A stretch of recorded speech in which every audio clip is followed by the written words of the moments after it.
pessoas, esse é outro vídeo meu aqui na internet, e no vídeo de hoje então vamos falar de mais uma das novelas exemplares aqui do Miguel de Cervantes. A novela desse mês é a novela do Licenciado Vidraça, e é uma releitura. Eu já havia lido esse texto antes e foi uma releitura extremamente prazerosa para mim. Essa novela ela vai começar então com dois estudantes andando por uma estrada. E de repente esses dois estudantes veem ali um menino dormindo embaixo de uma árvore. Esse menino deve ter ali os seus 12, 11 anos mais ou menos, enfim. Esses estudantes acabam abordando esse menino, acordam ele, perguntam quem são os pais dele, qual o nome dele, de onde ele veio, para onde ele vai, e esse tipo de coisa. E o menino acaba falando então que ele resolveu sair de casa para que ele possa estudar e dar orgulho para a família. Ao responder isso, então, o menino acaba caindo nas graças desses dois estudantes, que resolvem, então, tutelá-lo, digamos assim, e levam ele embora consigo, e a partir desse momento, então, esse menino vai entrar em contato com o âmbito acadêmico e vai começar, então, a estudar mesmo. E o que acontece? Acontece que esse menino é um verdadeiro prodígio, assim, ele é extremamente inteligente, e todas as pessoas que o conhecem acabam se afeiçoando muito a ele. Enfim, o fato então é que em um determinado momento, ele que teoricamente deveria ser uma espécie de servo ali desses estudantes, acabou se tornando mais amigo do que qualquer outra coisa deles. E justamente por conta disso, então, os três partem em viagem para uma outra cidadezinha da Espanha. O fato então é que, quando eles estão lá, as férias do jovenzinho acabam, e ele, que agora já não é tão jovenzinho assim, 8 anos já se passaram, e ele acaba voltando então para, se não me engano é para Salamanca, mas enfim, o fato então é que quando ele está no meio do caminho, ele acaba encontrando um rapaz que recrutava pessoas para o exército.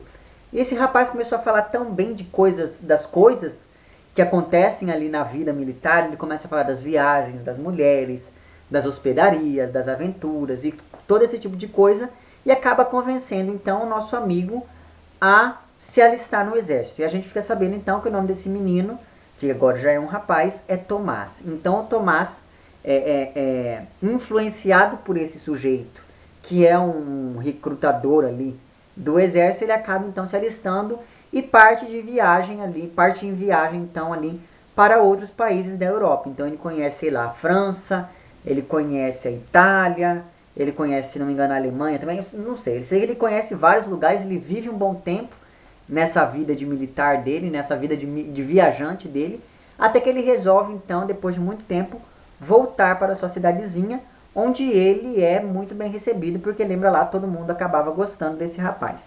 O fato, então, é que nesta época, chega ali, na época em que ele volta, chega ali nas redondezas da vizinhança, uma mulher de má fama, como é descrita aqui na história. E daí todos os homens dessa vizinhança ali que ele mora, dessa aldeia onde ele mora, ficam extremamente apaixonados por essa moça. E essa moça, por conhecer vários países, acaba então ali se afeiçoando muito ao jovem Tomás. O que acontece? Acontece que o Tomás estava muito mais interessado nos seus estudos do que em outros prazeres terrenais. E justamente por conta disso, ele acaba meio que menosprezando a pobre da moça, que resolve então procurar uma feiticeira para lhe ajudar. Então essa mulher vai ali, faz uma espécie de poção mágica e dá para o Tomás acabar ingerindo aquela poção. Só que o que acontece? Acontece que essa poção não faz efeito e o coitado do Tomás quase morre. O fato então é que quando ele quase morre, essa mulher vai embora fugida, né? Porque afinal de contas ela vai ser presa. E ninguém nunca mais tem notícias dela. E daí o que acontece? Alguns meses se passam. A enfermidade do Tomás primeiro foi em um nível assim terrível. Então ele emagrece muito, aquela coisa toda. Só que ele acaba se recuperando, mas ele não se recupera totalmente. Ele fica com uma sequela em específico. Ele começa a ter delírios. E o delírio que ele tem, principalmente, é pensar que ele é feito de vidro. Então eu vou ler aqui uma parte, inclusive aqui tem uma nota dizendo que esse era um delírio comum naquela época em que essa novela foi escrita. As pessoas realmente acreditavam que eram feitas de vidro ou de outros materiais, enfim. Então esse trecho que eu vou ler está na página 223 e diz o seguinte: Tomás esteve de cama 6 meses, e nesse tempo secou e ficou, como se costuma dizer, pele e osso, e mostrava ter todos os sentidos perturbados.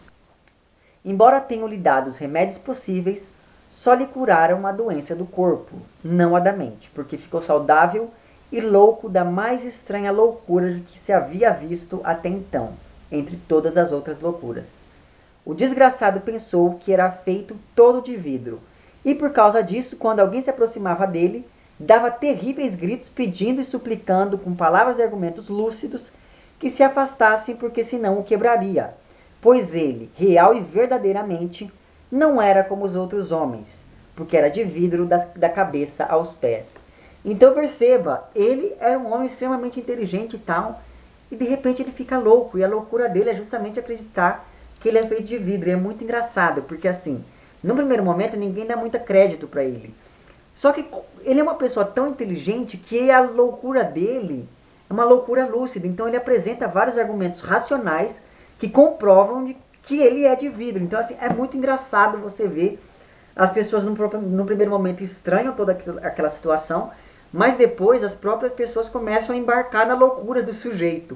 Então assim, as pessoas começam a procurar ele para pedir conselhos, as pessoas começam a procurar ele para pedir, para resolver pendências judiciais. Então assim, sei lá, 2 vizinhos estão brigando, vão lá para se aconselhar com o tal do Tomás, que passa a ser chamado então de licenciado Vidraça.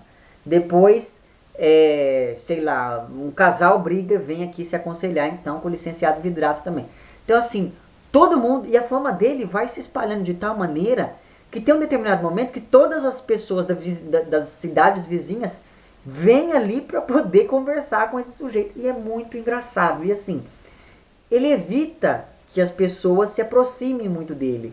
Só que isso não impede que as pessoas se aproximem. Então assim, os meninos, as crianças principalmente, começam a tirar muito sarro dele. Então começam a perseguir ele, começam a jogar pedra nele quando ele está passando, para ele poder ver que ele não se quebra. E esse tipo de coisa. Mas aí, como todo mundo realmente acredita que ele é feito de vidro, as outras pessoas passam a defender ele desses meninos. Então, meu Deus do céu, é muito essa novela é uma novela hilária. E assim, eu não vou contar mais nada, porque senão, né, enfim, vai estragar o prazer da leitura de vocês. Mas assim, só para você ter noção, só para você sentir o drama aqui dessas pessoas, eu vou ler aqui mais um trecho da página 228, que diz o seguinte. Certa vez lhe perguntaram qual era a causa de que a maioria dos poetas fosse pobre.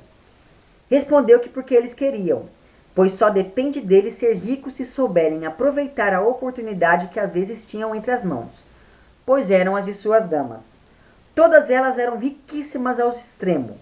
Afinal, tinham cabelos de ouro, a testa de prata polida, os olhos de verdes esmeraldas, os dentes de marfim, os lábios de coral e a garganta de cristal transparente. E o que choravam eram pérolas líquidas. E mais ainda, o que seus pés pisavam, por mais dura e estéril terra que fosse, no mesmo instante produzia jasmins e rosas, e que seu hálito era de puro âmbar, almíscar e algália, e que todas essas coisas eram amostras de grande riqueza. Essas e outras coisas dizia dos maus poetas, pois dos bons sempre falou bem e os elevou aos cornos da lua. Então é muito engraçado, porque todo momento a gente vai ter várias tiradinhas do Cervantes sobre essa questão toda dos poetas, principalmente daquela época, que realmente é verdade, né? Você vai ler poesia, a moça sempre tem os olhos disso, o cabelo de ouro, não sei o que, os dentes de marfim. Então é muito engraçado ver algumas tiradinhas que ele faz ali, sobretudo com os poetas e com os pintores e com os artistas. Enfim, é isso. Leia essa novela porque vale muito a pena. Eu vou procurar, se eu encontrar essa novela em PDF, vou deixar lá embaixo. Caso eu não encontre, mas você encontra, e deixe lá nos comentários, compartilhemos com as outras pessoas, não é verdade? É isso então. Se você gostou do vídeo, não esqueça de curtir e de compartilhar. Caso não tenha gostado, não esqueça de dizer lá embaixo por que não gostou. Se você está inscrito no meu canal, muito obrigado pela sua inscrição. E caso não esteja inscrito, se inscreva também lá embaixo. É isso então, um abraço para vocês todos e até o próximo vídeo. Tchau!